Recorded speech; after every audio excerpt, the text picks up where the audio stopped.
Namaste, and welcome to our continuing series, Evenings with Sraddhalu. This will be our last evening for a while, but it's been such a wonderful experience to have him with us, and I look forward to many years more.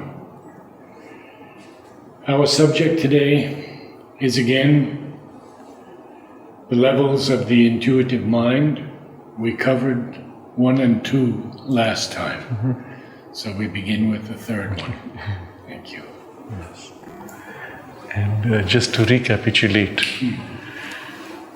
and for those who are watching, it will be helpful to have seen the previous 2 sessions and a few before, where we discussed levels of consciousness rising up to intuition, and then above intuition all the way to the supermind. We also dwelt on the nature of the intuitive consciousness and its relationship with the supermind, and we recognized that from our present development of the mind, intuition is the first point or first level of consciousness where we are able to touch something which is essentially true. Till then, everything in the mind is only representing through ideas, through symbols, through words, through emotions, representing what it perceives to be true, but never knowing what is actually true. It cannot know, even if it tries. But with intuition, you have the first point of contact. It's the ray of the truth, a point that touches, which knows without doubt, without error, precisely what it knows, but also knows that it does not know beyond that. Like a ray of light, but its source is the supermind. So the intuition is as if a ray of the supermind entering the finite mental awareness and as a finite point of contact. If this can be developed, if this can awaken in us, if this can become more and more normal, then from here the ascent to the supermind becomes, a clearly cut path. Because from here on it will be a widening, deepening, opening, and the descending substance of supermind replacing the inferior intuitive or even the mental consciousness. And it's our only possibility of getting higher. Yes. Through the intuitive mind. Yes. And so developing the intuitive mind is as if the most important thing today, and even the whole of the push of nature in evolution is to lift the human mind towards this. And it's something which we will discuss on another occasion, perhaps preparing for something which Aurobindo has referred to as the mind of light. But for the moment, we just view the whole thing as a turn towards the intuition. And you see what has happened today in the way human life is speeding up. The pace is so great. Earlier, you could write a letter and it went, let's say, across the ocean, and the reply came back. A month or 2 would pass, during which time you had time to think. The pace was slower. Today you send out an email or a message and instantly there's a reply and you have to take a decision now. You don't have time to think. And if you look at the way things are changing in just the stock market as a reference, everything is fluctuating moment to moment and you have to take critical decisions based on information which you know is false or mixed. Because that's another characteristic of the world today, that there is so much fake information put out or mixed information put out that to sift through to figure out what is true is nearly impossible. And then with that, your power of the mind to process so much information is not sufficient. So you have data. What they say today is the total quantum of medical research data is doubling every 3 weeks. Medical data, medical research. Not all of it may be relevant for you, but that's the kind of data which is being put out. Do you even have time to read? If at all you had time to read, you would end up maybe 24 hours reading. Can you digest? Can you process? Can you integrate? Because it's all in fragments, sometimes contradictory seeming data. How do you even put it together? Perhaps the scope is simpler if you're running a simple business, but still, the three things: unreliability of data, overwhelming content of data and your inability to process it, and the third, that you have to take a decision immediately with less and less time. This makes that your power of intellect is not even available for you to use, even if it was sufficiently trained. You're forced to rely on some greater power of intuition. I have perhaps mentioned this as an example here. This is an actual experiment which was done in a meeting where they had about 100 CEOs in one big room. As an experiment, they put an envelope in front of each one, and they were told that inside this envelope a number has been written, and you are asked to guess what the number is and write your guess. And afterwards, opening the envelopes, they compared who came closer to the guess and who was farther. And they found that the CEOs whose guess was closer are the CEOs who had made a profit in the previous quarter, whereas the ones who were very far off from the actual number had made losses. So what it showed was those who have an intuitive ability, however developed, less or more, are the ones who will succeed in this kind of an environment with these three issues. And so it's as if nature is compelling humanity to begin to rely on some deeper or higher reference which goes beyond the intellect and opens to the intuition. Now, some, recognizing this, will actively develop the power of intuition. Others feel instinctively or intuitively that they have access to something and draw on that without knowing what they do, but that power stays relatively undeveloped. But if you work to develop it, then you can do so much more. Does the illumined mind help them at all? If at all they're conscious of something like that. But what may happen is you may have occasional flashes of insights. Most people even don't understand that it comes from a higher consciousness, from a supra-rational level. They call it subconscious or unconscious or gut feel, and they think it comes from below, when in fact it's a higher faculty. In practice though, none of this will lead to a spiritual change. It will only give you access to knowledge that your ego mind complex uses. But for the spiritual seeker, opening to that consciousness involves rising into it. And it is in this way that the evolution of consciousness will take place. But what I point out is, nature is as if pushing people, even if they don't want, to begin to open to this higher faculty. So last time we dwelt on two different processes that we can put into practice to assist this awakening to the intuitive mind.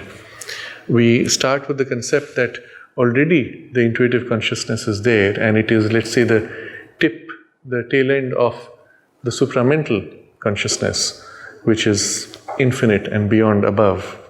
But from this point, which is reasonably close enough for us to access to the mind, we still have a huge gap and a completely different way of working. Intuition does not process. Mind needs to process, compare, break up. None of that intuition needs. And so if this mind is to open to intuition, either becoming an instrument or allowing intuition to act through it, the two being totally different, how do you train it? The first suggestion Sri Aurobindo puts before us is, if you could either completely silence the mind, or as a variation of it, allow its working to be led by the influence of the intuition, which works in it and slowly changes it. Either of these, or a combination of these, would be the first natural starting point. So this becomes the first practice for us, to be able to make the mind silent completely. And then to be able to hold that poise of silence. And in that silence, then to turn your awareness to a higher knowledge. And then to wait for it to act. And when it acts, or when it puts a suggestion, to not get excited, to not leap up and to jump and say, oh, I got it, and then twist it in the process, but to remain silent and allow it literally to flow and form and unfold itself without agitation. And so the training really is of being able to sustain a state of silence even when a higher activity begins to form, and allow it to unfold. But at the same time, this is not enough, because the silence is only creating a climate of receptivity. There is also the need for a change of this working that takes up the use of your powers of mind and works through them. So there has to be some kind of a reception which allows that action. The moment that starts happening, of course, the mind warps, fixes, and the gradation of consciousness of mind is a very clouded, relatively dull or dark substance. So none of this would really allow a true working of the higher intuition to be free and to be perfect. So this being still the first practice, the second practice now comes in. So last time I spoke of shifting the center of awareness above, but Sri Aurobindo puts that as the third, so we will just look at the second. There's a logical sequence. The second movement is a turning inward to wait for the action to emerge from the divine presence within us. So it could take the form of a turning inward towards the psychic presence, or the idea that deep within us somewhere there is the divine will that is always present. And instead of we rushing into action, we wanting to do, we become quiet, keep this quieted state of mind, and allow that deeper will and insight to emerge, to take over and act. And so there's an interiorization and an opening to the inner presence of the divine. In his writing here, he does not use the word psychic, because it was written at a time when the yoga was still not giving so much focus on the psychic center. But it is clear in the description when he says the opening to the divine presence within. And so the second method is to wait. You make yourself very quiet. Instead of doing something, you wait. You wait for the initiation to take place from within. So let's say you are going to take a more extreme example. You are going to perform a musical recital. You are on stage and the lights come on and somebody blows the whistle, so to say. Okay, start off. You are introduced. Mostly what you will see performers on stage will say, yeah, and then they start doing. But the right thing here would be to remove yourself and go into the center, or open to the center within, and let that impulse initiate. Now, the same thing would take place. Take another example of a more physical kind. You're going to do a long jump or a high jump, athletics or a gymnastics performance. You're in the Olympics. It's your turn. The sign is given, now you're going to move. If you watch the Olympic performer, there's a moment when the being becomes entirely still. If they have not reached that point of total stillness, they will fail. Because what is demanded is perfection, and that can only come from a perfect stillness. But then after that, who begins the movement? As long as I start moving, again it will fail, because I am leading and I am imperfect. What they do, and the whole training of the Olympic gymnast, is to remove yourself totally and wait for, they will use other vocabulary, they will say the body takes over, or you are in the zone and something takes over, it happens, whatever vocabulary. But inherently is this idea that something greater than you, within you, which knows perfectly, that initiates and that does. And even the experience of the gymnast is, I am as if watching the body do, and it does perfectly. If at any point I intrude and say, oh, what are you doing? Do it like this. It breaks the free flow. And so similar experiences are not uncommon. I remember sitting once in a meeting with CEOs. We were doing a kind of a program, training program. And I spoke about intuition. So the people who were organizing thought I was making too big a leap, because they're all used to very down to earth and hard examples and methods. And I said, no, you have to recognize that this exists. And after a bit of an interaction, they opened up. And almost everybody narrated experiences that they had in which there was this state of flow, or they were in the zone and a thing just happened and they were not in it, not doing it, but it was being done through them. So again, it's not difficult to get to this, but to be able to enter this consciously now becomes our immediate effort. Of this, then obviously a similar result is possible. But this also Sri Aurobindo points out, in the level at which the initiation takes place, although of a deeper center, it is not yet supramental. And so it works within its limits. It is not yet able to have the perfection or the freedom of the consciousness which comes from the higher. And so the third method, which we had actually discussed last time, is this shifting to the center above the head, where also we open to the divine will, but initiating from above, as distinct from the will seated within, which has a more intuitive discrimination more than the intuitive revealed knowledge, whereas here above is the revealed knowledge of the intuition, which is more easily felt, but it is the same divine presence here individualized within us, and above the head more universal, and eventually the poise of the self which is above us. But something of that presiding divine presence is what you turn to.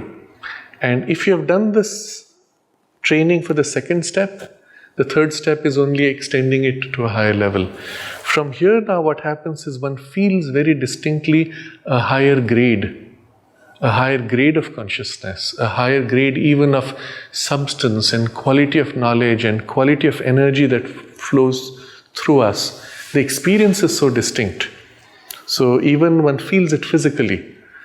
And being centered here above the head, one begins to distinguish qualitatively even the finer grades of consciousness or the substance of consciousness. Now for many, this is a strange term, and Sri Aurobindo uses repeatedly these terms. He will say substance of the supermind, or substance and the light and the force and the power descending. And when you first read it, you say, well, what is this? Is it just a kind of a figure of speech? Is it just as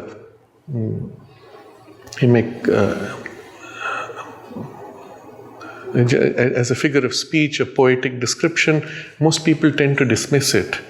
No, it is not. It's a literal description, because one experiences. And here on this level, it's difficult to have that kind of distinction. But here above the head, one experiences a qualitative difference in grade, and it feels like a substance. And what descends from above is felt like a substance, distinctly, even physically felt, settling, working, and acting through us. And over time, one experiences not only as a substance, which is quite dense, but also as a light and as a force, and even other aspects of that, even a knowledge, as sometimes even as if a ball of knowledge that comes, or a wide knowledge that just wings in. That's the only way you can experience it, as if like a large bird settling and coming into a narrow space to settle, like as if coming into a nest. The movements are poetically, that's the form it seems, but physically, that's the experience it actually is felt as. And so these things begin to happen much more easily as the consciousness opens above. And at this point, although it is not yet supramental, but it is still closer to the supramental, and the ability to distinguish now prepares you for making a conscious ascent and a conscious shift. But the other thing which happens, because there is a descent of a higher grade, as it fills your mind or even fills your body, a different kind of consciousness begins to act. So just as an analogy, if you compare in your own experience the quality of consciousness you have when your mind is very clear versus the consciousness that you have when you're emotionally disturbed, how would you describe that? It's almost like a dust cloud of disturbing, confusing energies surging within you when you're upset or angry, and the clarity of your mind is covered by the dust. And afterwards, what do you find? The dust and disturbance settles, the clarity of mind is revealed. It was not gone, it was just covered up. And the light of the mind, so to say, clear thought comes back. And you have here an experience of two different grades. This grade, which is generally quite clouded and agitated, it can become clear, but still eventually you find it is still of a denser type, more sticky. That's why emotional attachments tend to be sticky. They tend to reform. They are like a substance which is sticky. And tar is perhaps too strong, but as you go down into the lower ranges, it is almost like tar in its stickiness. And so very difficult to manage to work on it. But here in the higher emotions, you still have the same problem. You experience an attachment and then you can't get free. It's like material which reforms, rejoins, even if you cut it out. And all these are real experiences. The substance is like that. You can see it in the subtle worlds or in the subtle sight. But this, as a comparison, which is an experience we all have in our life, when you turn up, it is so much more clear, so much more fine, free. And literally the consciousness is uplifting, lightening. These are the kinds of experiences we have during certain states of meditation. Or sometimes when we feel, oh, today there was such a great presence which came, maybe it's your birthday or some special occasion, and you feel yourself filled with something which is so light and free and uplifting, and you feel, wow, everything is so wonderful, and then somehow it goes away. But you don't know where it came from, you don't know where it went away. But if you're conscious, you realize that thing always comes down as a descent from above. It's the grade that is natural to the region above head. And once we become conscious of it, we are not only able to rise into it, but also to call it down and to fill it into us eventually at will. But now when that enters, this more tarry, sticky substance, it brings with it light and clarity and freedom and transparency, and even your emotions become more free, their stickiness and habitual character dissolves, and the changes begin. Now, since our immediate description is of the change of the mind, this higher light settling into the mind begins to reshape the intuitive working. Now, it's not yet supramental, but it is intuitive. And what it does over time is to form in the mind's working a more intuitive, let's say, tendency. So you may still think, you have a problem that comes up, you start thinking, but even as your mind turns to think, the quality of intuition which fills kicks in and flash shows you. So you may even have the illusion as if your power of thought has enormously speeded up. But it's not really power of thought. It was intuition which was being led by your intention and the usual habit of thought. But if by then the state of silence of mind is reasonably settled, then you as if turn to know, what about this?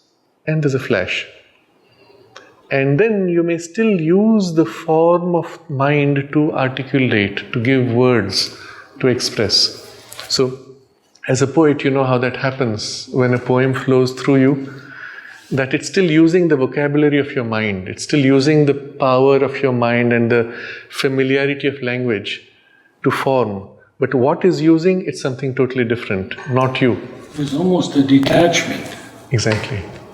Yes. You see it, or you feel it, or you hear it. Yes. And it comes down. And it does it. You are as if not interfering. It's that same state of the gymnast who's watching the thing being done, and here you're watching the words form. But it still depended or used your vocabulary, your familiarity with the language. And if the same poetic inspiration now came with your mind tuned, let's say, to a different language, where you don't have the same grasp, you have the same vocabulary. Have you had that experience? Have you tried to do in a different language? Okay. Those of you who have done it, you'll find it's interesting. The thing forms, it's looking for a word, but you don't have the word. You know the word exists, you know exactly what it means, but you don't know what the word is. And sometimes, if the intuition is very clear, it can pick the word and teach you the word also. As you're writing, a word forms, you know it's the right word, though you've never heard it, or at least you don't remember having heard it. That has happened to you. Some words, okay. It comes in and you know it's the perfect thing, and then you look up in the dictionary, what does it mean? Oh yes, it means that. Mother speaks about moment and instant, and how Sri Aurobindo, when she was trying to translate Savitri into French, he said, instant is something totally different from moment. Very interesting. And she caught it. Obviously she caught it. Yes. And actually, the sense of the word, the meaning of the word in the intuitive insight, it reveals much more than what the thinking mind would have normally done by usual association. So it's as if words acquire a certain depth of what they contain, or are filled with depth when the intuition acts. So what's happening now is there's a descent from above of an intuitive influence now beginning to reshape the mind. And so the third practice of this centering above and opening and allowing the initiation to happen, and the shift of center which follows with it, is perhaps the most significant, but it builds on the first two, if suitably done. The fourth practice, though, takes it a step further. Now, so far, we have still opened to an intuitive, but even that intuition is limited because it's not yet the free supermind. It still works within a substance which is a bit darkish and limited and sticky with its own preferences and rigidities. So it's like water trying to flow freely, but there are cut channels, and it has to go through the fixed channels and habits of the mind.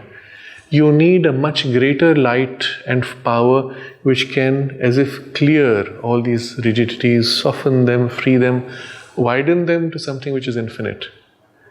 And that only the supramental can do. So there is a shift necessary which just this is not able to do, because you have not yet reached the full intuition, only its influence. At this point, the fourth method comes in, where bit by bit, all the current powers of the mind are as if turned upward and allowed to be led by their intuitive equivalent. So the memory, and we had a long discussion around memory a couple of sessions ago, how the actual working of memory involves turning in to something which already has full access of knowledge and which pops out, the true memory. So your memory, now working memory, turns to the intuitive memory.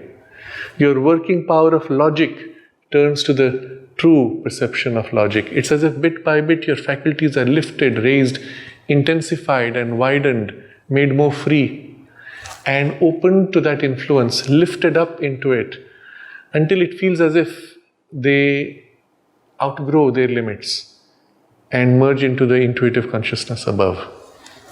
Now, this process is what lifts the mind and completes the intuitivization.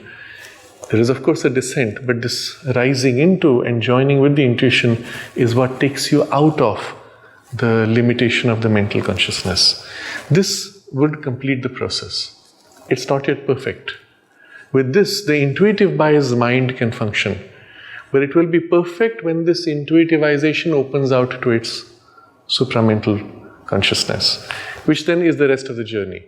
But getting to this already makes the mind intuitive in your normal life working. Is it then more open to the overmind? It's open to everything above more easily. Everything. The thing though is, you need to have an intention to this upward movement, to this rising, widening and intensifying the faculties. There's an active effort involved. What I want to point out, in all four of these steps, a certain degree of intention and active effort is implied, which is turned towards the intuition or the supermind. Except for the first one, where that active effort may not be so strongly turned up. Why is this important? Because many of these things are already existent in current yoga practices. For example, making your mind quiet. You will find that practically in all traditions, in any yoga practice or religious tradition, aiming at anything deeper. But in itself will not lead to intuition unless you have given to it that upward turn, to want to open and receive from above.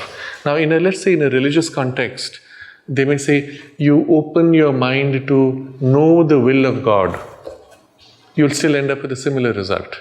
But it will stop with what you think the will of God is, and you're happy to fit it in your existing mental preconception. There is not an attempt to outgrow the mind's limitation. It's only opening to receive knowledge, but fixing it into the little boxes that you're used to. And there is no liberation from your mind's limitation. Similarly, the turning within for a deeper initiation, like I said, even the gymnast is doing it, but in itself does not take you to a spiritual dimension unless you aim towards that.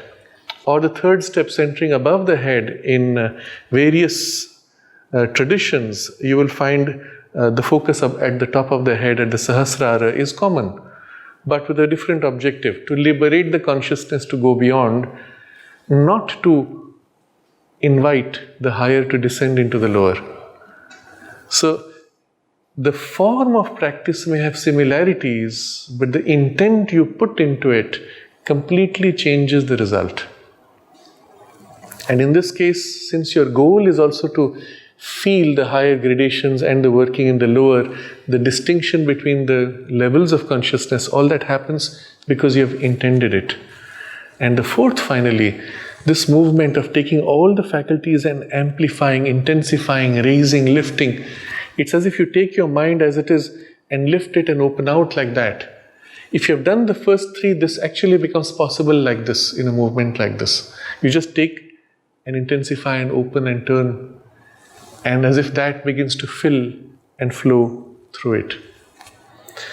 But this intention to lift and amplify has to be there, for which you must have the idea that this is possible, or that there is a higher power, or that your mind's faculties are lower workings of higher faculties. This framework of knowledge needs to be there. Otherwise, you will say, I am opening my mind to some transcendence so that my mind may be blurred out or to be extinguished or to be eliminated, which is common for many practices, but no transformation, no lifting into a higher consciousness and a higher working. You use the word intention. Are there synonyms also for that? Well, aspiration would be the word that Sri Aurobindo uses most often, but the problem with that word is the moment you say aspire, people have some strange idea of what that means. And often they associate that with some kind of a devotional call. I'm aspiring and it's not happening. No, that's not what it is. So I kind of avoided that. So intention is a better word. In this context at least. Okay. Well, willing or lifting the mind. In a sense, this is what you will feel you're doing. Let's say you've just woken up from sleep, middle of the night. Someone calls you up. You wake up, you're drowsy, you're groggy, you can't even speak, your speech is slurred. And then someone tells you, oh, there's a crisis, we need you now, you have to take decisions. Let's say it relates to your work or some responsibility of life. What happens at that point? Of course, there's a shock which wakes you up more. But then after that, what do? You'll find you literally lift yourself out of sleep into full wakefulness. This movement of lifting your consciousness into what is now a familiar level of thought power. The same thing now taken slightly higher.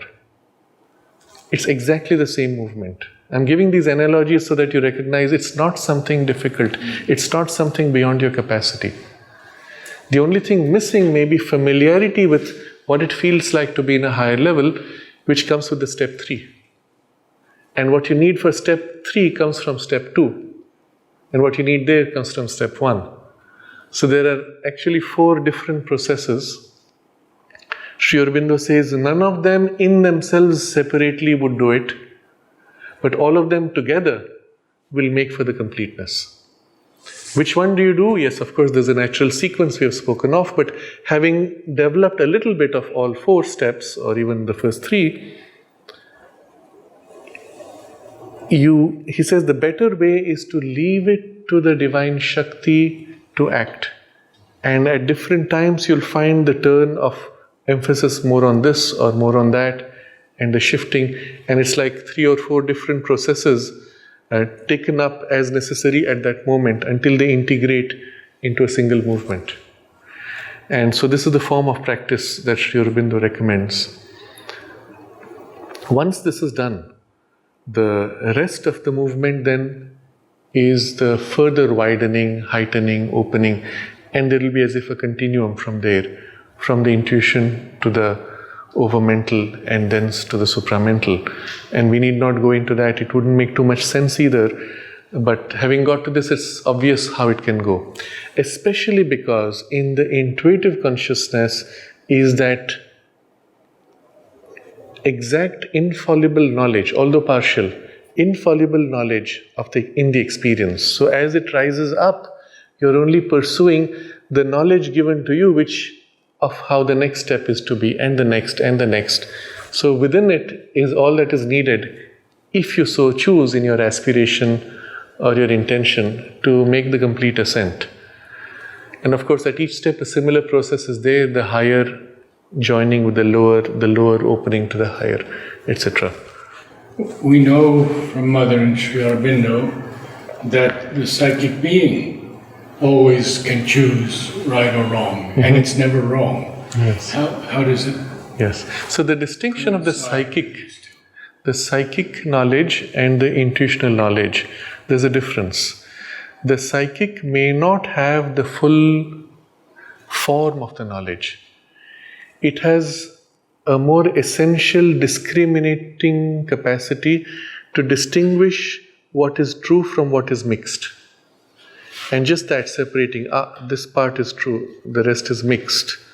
And so it allows you, like a compass, to know where you're going. But you don't have the map. You don't have the vision of what's ahead. So if you're in the middle of a forest with a compass, you look at the north and you keep going north. If you deviate, well, the needle is changed, okay. It gives you the moment's direction in the immediate space you're at. You have no idea if before you there's a river, or there's a mountain to climb, or if there's a rock, how are you going to go around the rock? Are you going to climb over it, or around it, or dig under it? No idea. It just knows you have to go this way. So that's the way the psychic leads. It does not have necessarily the full knowledge. That's why that center is your first reference, because it will bring in the base of purity and discrimination from error, but not the full knowledge. And then the shifting to above head begins to have the knowledge which reveals. So as you approach, you already know there's going to be a rock there, and you know that in this rock actually there's a little hole, you can knock it and cut through. Right? So the knowledge is there in the higher working of the intuition. In the bhakta, for example, where the psychic influence may be strong, it's not always strong, because often the bhakti is a more emotional excitation. But if there has been the psychic opening in the bhakti, then the bhakta can feel, okay, I know this will happen, I don't know how. Or I know I'm on the right track, but I don't know where it leads. And so you have a certainty, and which allows a certain smoothness of life. But when the intuition begins to fill it, you have also the aspect of knowledge. The two are complementary. And it is the combination of these two which gives for true intelligence. You see, intelligence is a faculty which we only know by its use, and it's so difficult to define. It's a power, and the closest definition we have is it's a power that is able to see patterns, to recognize patterns or anticipate patterns and understand what those patterns are, where otherwise you would not be able to see a pattern. But that's about all we can say of it. But Sri Aurobindo explains in one of his letters, he says, the true intelligence is not something which will come from training of your mind. It will come from the awakening to the psychic discrimination and the opening of the intuition. It's this which gives the real intelligence. This is a very important difference also, because when science tells us we're only using 10% of our mind, of the brain. Of the brain, yeah. Yes.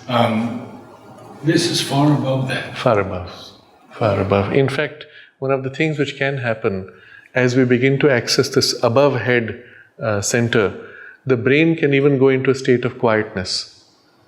And so if you're watching with EEG, the brain functioning, you'll see the person is in a state of meditative trance, and yet the person is conversing and interacting, and it's remarkable, right?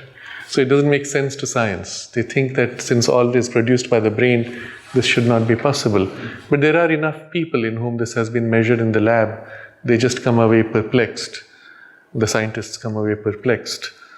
But this would be the normal state when the mind is silent and the working is from a higher poise. I think we've covered this. Yes, this would be the most important thing as far as the development of intuition is concerned. What can happen? And I want to point to a few difficulties on the path of this practice. What can happen is, for many people, and I've seen this in people who are quite developed in consciousness, that in the initial phase of their life, they trained the mind, they trained the intellect with academic and other means, with a strong reliance on that, with even a strong sense of self-importance or pride in the trained mind. And so when the intuitive development began, they couldn't let go of that. And the result was, while they had access to intuition, the fixity of the receptive mind was so great that the intuition would easily get warped in a bias or distorted in some way. And they were not even conscious. They were aware that sometimes their intuition was totally wrong, and they just assumed that's how it works, but they couldn't understand it was because they had not allowed their formation of mind to loosen up. So, as a reference, those who go without too formed a mind can have a certain advantage. On the other hand, if they intuitivize without a formed mind, then the intuition has to work through a less developed instrument. Yes. So there's a subtle balance required. And the key will be that as you develop the powers of the intellect, you keep always reference that this is a power meant to serve something deeper within or higher above. If that has been there in the training of the mind from the beginning, then you can develop the powers of the intellect without them having the illusion of self-importance. And if this could be done from childhood, that would be perfect. But even if not, in your adulthood, train your mind, develop your powers, and as you read Sri Aurobindo, this will happen naturally. But if you give to it the necessary intention and effort, it will happen much more completely. So, as an exercise, you are reading, and as you read, you say, wow, it makes so much sense. But at that point, having read a paragraph, if I ask you, explain to me, what did Sri Aurobindo just tell you? What was it that you found made so much sense? Oh, I can't repeat. It's too intricate, too difficult. And you let go. You stop there. It's fine if that's your choice. But if you want to develop your mind, make an effort now to articulate in your own words as completely as possible, as not repeating what he said, that would be pointless, but saying it in your words the way you have understood it. Catching the structure of the flow of thought or ideas. And you may often end up with a kind of a hierarchical structure. This is the big idea within which there is this secondary idea. Within that there's a tertiary idea. You may draw it as a picture if you like instead of writing words. Doesn't matter. So I have in mind one day to do a whole workshop for this, for those who want to really train this higher faculties of the mind. I just did one recently in another country, which was a more introductory workshop, but training the mind to open to the higher faculties. But here we would train the mind now to actually develop the powers. But I would suggest that you do this. Some of you may not be inclined to, and that's fine. But if you want to develop the power of the intellect, to do this. And having done the writing out or drawing or whatever form it is, you have summarized what he has said. But in summary, not losing the essential ideas or the structure of the ideas. Prepare your own notebook. Go on to the next paragraph and the next. And having done, let's say, a chapter, review the whole chapter and see what is the overarching structure across the different paragraphs. And then look at your notes and see how that structure forms in your notes. And make a summary of that, maybe in a single page. And again, you may do it with a drawing of key ideas, with keywords. Doesn't matter. Or you may do it with words or phrases, not complete sentences. It doesn't matter how you do it. But catch the big structure. And then having done that, make a third round If you really want to develop the full richness of your mind, make a third round and see how there are links across paragraphs. Something he has suggested here is then developed there and concluded there. And you'll find multiple threads across paragraphs linking like this, while there are distinct ideas. And it's fascinating. When you see it like that, you say, wow, what an incredible mind. That he's able to hold this whole thing in a single thought and then articulate that as one whole chapter. We find this especially in the Life Divine. Yes. And he'll even, in the next chapter, he'll review the previous chapter and move on while holding all of that and enlarging on it. Yes.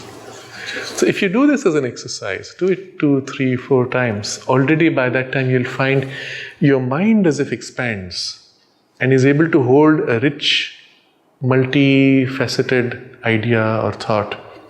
And as you start reading thereafter, you'll find the kind of depth and richness opening up in the text as you read. And it will train your mind. But in this way, preparing it to be intuitivized and a rich intuition. You can also do something else. If the intuition can settle in your mind is your link to your emotions and your body. So can you now allow it to settle down all the way into the physical action? So there, depending again on your natural temperament, if you're used to expression in dance, you may do it in the body's movement in dance. If you play a musical instrument, you may let it flow through that. Or if you're writing poetry, that would be another way to do. If you're doing none of these, I will say, well, take up one of these activities with the purpose of using it as a link for the intuitive expression. Write a poem. And there are other activities you could also do where this intuitive consciousness could lead. And it could be a simple activity, sweeping the floor, preparing food. But it's easier to recognize it when the activity requires precision either in the process or in the result. So if you're cooking food and you put yourself in this state and allow every action of the food, from lighting the flame to putting in the ingredients, to be from a poise which is linked to the intuition and with your consciousness in silence, in a receptive state, you'll find fascinating things emerge, and the food will have nuances or variations that you could not have thought out, which make it more interesting, etc. But can you then take this influence all the way into the physical to some degree, at least? So Kapali Shastriyar, my teacher's teacher, MP Pandit's teacher, he had been able to intuitivize even in his physical consciousness. And the result was that he could do activities with the intuition leading. And at one point he was working in the construction department of the ashram, and one of his responsibilities involved mixing paints. So unlike today, where you buy a precise color, pre-mixed, and so you get consistency of color, in those days you had only the basic 3 colors. And you had to mix the 3 in exact proportion to get the exact shade. Now, if you had already a wall with a certain color and you make a new mix and your mix is not exact, you will see the difference of color. And there is no way you can avoid that. So the precision of mixing is critical for consistency. So he had to take a certain amount of paint, measure it exactly, and then mix. And the mixing, of course, had to be thorough also.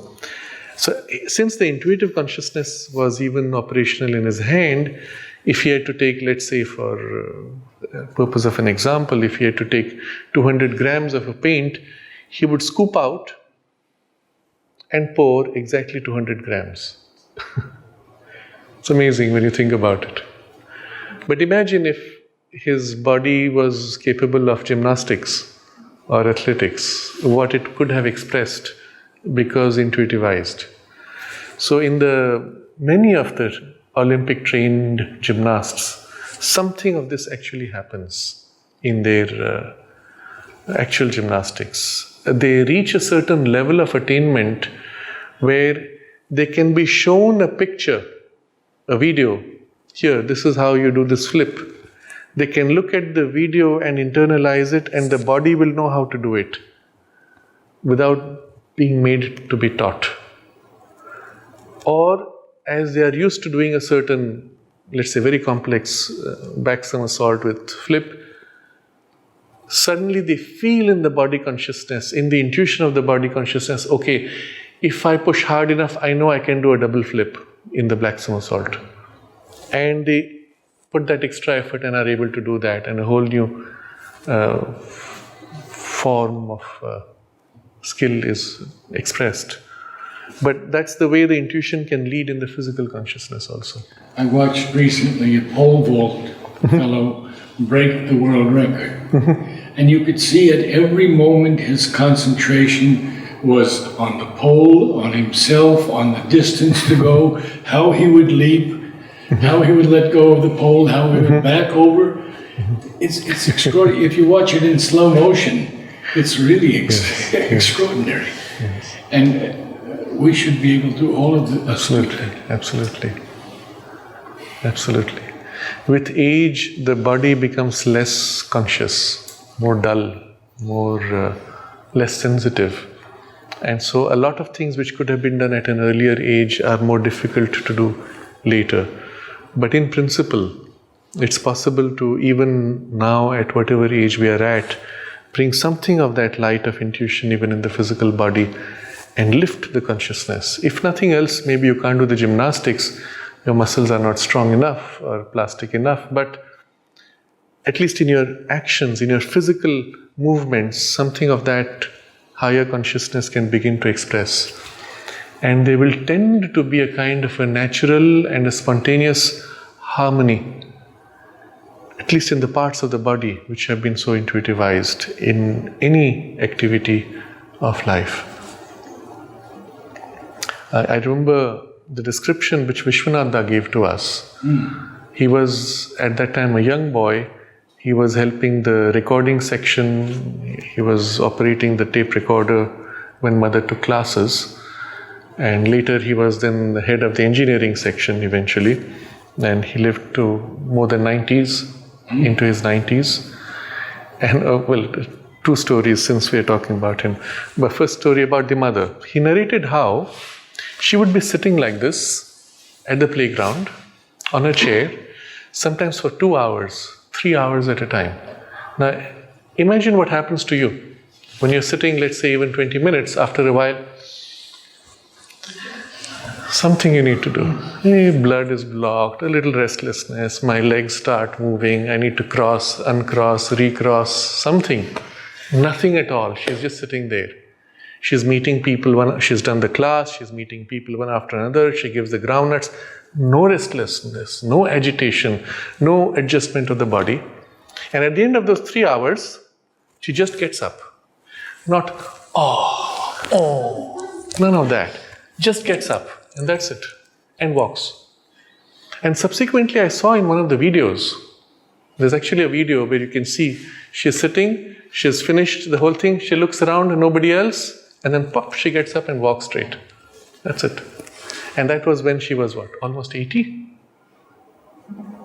So imagine what that means for the body.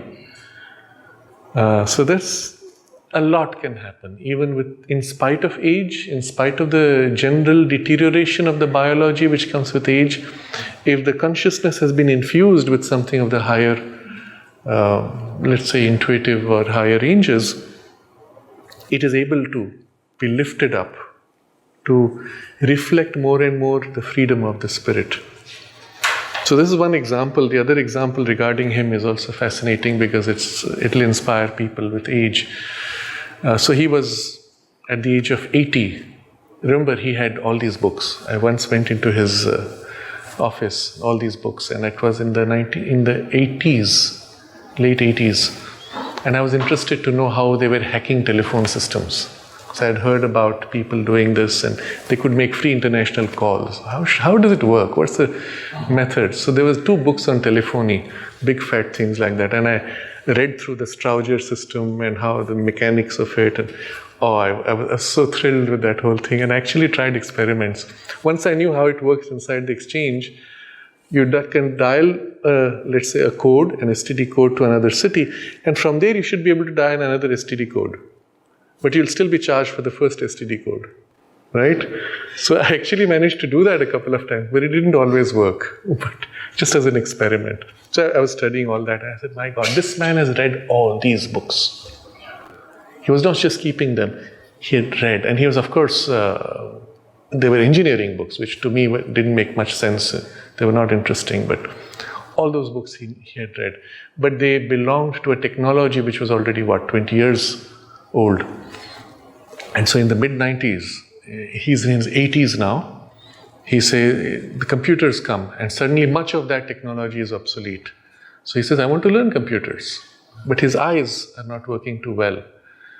So he starts learning, and then within about 3 months, the person who was teaching him found that he knew more than the teacher. And then he began to teach himself. He found his own resources, books and all that. He didn't need to ask anybody else. After that, he was self-learning. And then his eyes began to not function. So he had his thick specs, and he would stare for hours together. Late into the evening, he would be using his computer, doing all kinds of things. Eventually, his eyes gave in. So he had to stop that work. But at some point when we were interviewing him, he said it was around that time that he felt as if his mental faculties were deteriorating. And I don't know if he used the word senile, but something to the effect that he felt that he was dropping to a level where he could not function normally in mind. And so he said, no, I can't allow this to happen. So he literally willed himself out of it and pushed his mind back to a higher level of capacity. I think that's around the time when he also developed his knowledge of computers and all that. And so this is directly relating to what we have been discussing, that once you're conscious, and you're conscious of your, let's say, realm of awareness, you have a lot of possibilities, a lot of leeway and flexibility by willing, by choosing the direction of your growth. By doing nothing, it declines. By utilizing, at best you may have status quo. But by choosing to lift it, you can continue to grow, and there is nothing preventing you in principle from continuing to grow unendingly, not just in the realm of current capacity to greater complexity, but to higher levels of consciousness. And this is to say, whatever your current physical, biological age, whatever your current level of capacity of intelligence or other capabilities, if you take up the practice of lifting your mind towards the intuitive mind, there is nothing which prevents you from developing this. In fact, you will discover, as the intuitivization grows, your IQ as a measure of intelligence will actually grow. And it can happen at any age. And it does not depend on your brain cells or other things. It only depends on the turn of your consciousness in this aspiration or intention and a will to grow in this way. And the method Sri Aurobindo has laid out. If this can be done, and if this can be combined with a deeper consecration of the heart's love and the whole being giving to the Divine Mother, and with the mind in this way, the whole being is lifted up in this higher intuitivizing movement. And this we have to do. If we do not do this, we have not even begun Sri Aurobindo's integral yoga. If we stop short with devotion, you are at best preparing a base for a life of concentrated yoga another time. And Mother said there were many who were here for that purpose, to bask in the presence and the glow, to prepare their consciousness for another life where there would be this dedication. But when you come back the next time, there's no guarantee that you will have the necessary support or that you will not be distracted in between. And unfortunately, we have had many cases like this. I share one where somebody who came during the time when Sri Aurobindo was in the body, and of whom Mother pointed out how within a few years of his coming, his extraordinary powers of art and other skills just flowered up when he had absolutely no base of training of any kind of education before.